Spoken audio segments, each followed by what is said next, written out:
नमस्कार दोस्तों। उत्तर प्रदेश की राजनीति धीरे धीरे अपनी सरगर्मी की ओर बढ़ती हुई नजर आ रही है। जब से लोकसभा चुनाव की तारीखों का ऐलान हुआ है, उसके बाद में धीरे धीरे उत्तर प्रदेश की राजनीति बहुत अहम होती चली जा रही है। क्योंकि उत्तर प्रदेश की राजनीति में 2014 हो चाहे 19 हो, यहाँ पर बीजेपी ने एक प्रकार से क्लीन स्वीप करने का काम किया है। क्योंकि यहाँ पर कोई भी थर्ड लार्जेस्ट पार्टी नहीं थी जो कि बीजेपी को टक्कर देने में मदद कर सके। क्योंकि 2019 में सपा यानी समाजवादी पार्टी, बसपा यानी बहुजन समाज पार्टी, दोनों ने आपस में गठबंधन कर लिया था, लेकिन इसका कोई फ़ायदा नहीं हुआ और वो फ़ायदा सीधे पहुंच गया जाके बीजेपी को। लेकिन इस बार समीकरण काफ़ी कुछ परिवर्तित होते हुए नज़र आ रहे हैं। अगर हम बात करें चेस की, शतरंज की, तो शतरंज में बहुत सारे प्यादे होते हैं, हाथी, घोड़ा, ऊंट होता है, लेकिन जो हाथी की चाल होती है वह एकदम सपाट होती है, चाहे वो सीधा हो, चाहे दाएं हो या बाएं हो या पीछे हो। हाथी चारों तरफ अकेले चलता है और पूरा शुरू से लेके अंत तक चलता है। तो कुछ इसी तरह उत्तर प्रदेश में मायावती जी के द्वारा उत्तर प्रदेश में सर्वजन हिताय सर्वजन सुखाय की जो उनकी जो नीति है, सोशल इंजीनियरिंग है, उसका इस्तेमाल करते हुए यहाँ पर धीरे धीरे आगे बढ़ रही हैं और उन्होंने अपने टिकट डिस्ट्रीब्यूशन से यहाँ पर सभी को चौंका दिया है। लेकिन एक सवाल फिर उठता है कि हाथी किसका साथी, हाथी मेरा साथी या हाथी नहीं किसी का साथी। आइए हम इन सभी विषयों पर चर्चा करते हैं। सबसे पहले ये जो सवाल बहुत ही निकल कर सामने आया है इन चुनाव में लेकर के कि आखिर बीएसपी ने यहाँ पर इंडिया गठबंधन के साथ में अलायंस क्यों नहीं किया है और बीएसपी ने अपने आप को शामिल क्यों नहीं किया है। आखिर बीएसपी के पास इतनी ताकत तो है नहीं कि बीएसपी जाके केंद्र में खुद की अपनी सरकार बना सके, या ऑल ओवर इंडिया बीएसपी की इतनी ज़्यादा सीटें भी नहीं हैं या इतने ज़्यादा उनके पास कैंडिडेट भी नहीं है। लेकिन इसका जो जवाब है मैं आपको देता हूँ कि आखिर बीएसपी ने ऐसा कदम क्यों उठाया।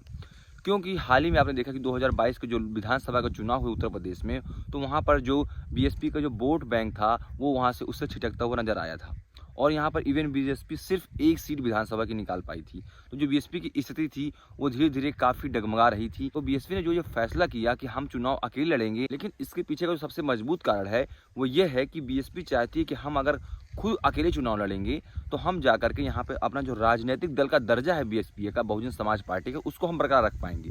उसके लिए हमें ज़्यादा से ज़्यादा उम्मीदवार उतारने पड़ेंगे और ज़्यादा से ज़्यादा हमें वोट एक्वायर करने होंगे। क्योंकि राजनीतिक दल के अपने अपने कुछ एक कायदे होते हैं, उनके कुछ कानून होते हैं, कुछ नियम होते हैं कि अगर आप इतने वोट लाएंगे या इतने परसेंटेज लाएंगे, इतने आपके प्रत्याशी होंगे या इतनी जगह आप सरकारें होंगी या अन्य राज्यों में होंगी, तो आपकी एक राजनीतिक पार्टी आपको राष्ट्रीय राजनीतिक दल का आपको दर्जा दे दिया जाएगा। तो इस चीज़ को बरकरार रखते हुए यहाँ पे मायावती जी ने ये निर्णय लिया है कि हम अकेले ही चुनाव लड़ेंगे। लेकिन मैं फ़िलहाल आपको एक चीज़ और बता दूं कि यहाँ पर बीएसपी ने स्पष्ट रूप से कहा है कि जब भी चुनाव नतीजे आएंगे चुनाव के, तो बीएसपी अपना फ़ायदे के लिए, अपने लोगों के फ़ायदे के लिए, अपने वोटों के, अपने वोटर्स के फ़ायदे के लिए वह उस पार्टी की ओर जाएगी, उस गठबंधन की ओर जाएगी जहां वो अपने आप को एक केंद्र के रूप में ला सके और अपना रिप्रेजेंटेशन कर सके, ताकि वो अपने जो उनकी जो हिस्सेदारी है वो उसको वहां तक पहुंचा सके। लेकिन बेवजह किसी राजनीतिक दल को कोई समर्थन नहीं दिया जाएगा, ना ही उसे कोई फ़ायदा पहुँचाया जाएगा। ये तो स्पष्ट रूप से मायावती जी ने अपने जन्मदिन के दिन बोल दिया था, जनवरी के महीने में। लेकिन इसके बाद में अभी उनके जो उत्तराधिकारी हैं आकाश आनंद जी, उन्होंने ऐसा बोला कि हम जब नतीजे आएंगे तब हम अपनी न तो विचारधारा के साथ परिवर्तन कर सकते हैं और ना ही हम अपने वोटर्स के साथ में उनकी विचारधारा के साथ खिलवाड़ कर सकते हैं। हम अपनी विचारधारा को आगे लेते हुए केंद्र में अपनी भागीदारी को सुनिश्चित करेंगे, न्याय और कल्याण वहाँ तक पहुँचा सकें हम अपने लोगों तक। लेकिन फिर वही बात आती है कि आखिर बीएसपी खुद चुनाव क्यों लड़ रही है और उसकी क्या अहमियत है और उसके क्या वो मायने निकाल रही है। तो स्पष्ट करता हूँ कि बीएसपी का एक अपना कोर वोट है, समाजवादी पार्टी का अपना कोर वोट है और लगभग यहाँ पर उत्तर प्रदेश में बीजेपी का भी कुछ अपना कोर वोट है। तो जिसमें इससे बीएसपी का जो कोर वोट है वो है जो माइनॉरिटी का वोट है, या हम कह सकते हैं जो SC/ST का वोट है वो बीएसपी का वोट है, और वहीं पे जो ओबीसी का जो वोट है वो समाजवादी पार्टी का है काफ़ी हद तक। और इसके बाद में अगर हम बात करें जो जनरल का वोट है, जो स्वर्ण वोट है, वो ज़्यादातर बीजेपी में माना जाता है। तो यहाँ पर और कांग्रेस की कोई यहाँ पर खास जो स्थिति है वो उत्तर प्रदेश में ठीक नहीं है। तो जो बीएसपी जो क्या कर रही है इस बार टिकट डिस्ट्रीब्यूशन से, उसने सबको चौंका दिया है। क्योंकि जो उनका टिकट डिस्ट्रीब्यूशन का जो तरीका था वो काफ़ी लेट लपाट हुआ, लेकिन लेट लपाट होने के बावजूद में ऐसे ऐसे पत्ते खोले यहाँ पर मायावती जी ने कि यहाँ पर बीजेपी और समाजवादी पार्टी दोनों यहाँ पर चकित रह गई हैं कि आखिर ये कौन सी राजनीति की जा रही है और उनको कहाँ से घेरने की कोशिश की जा रही है।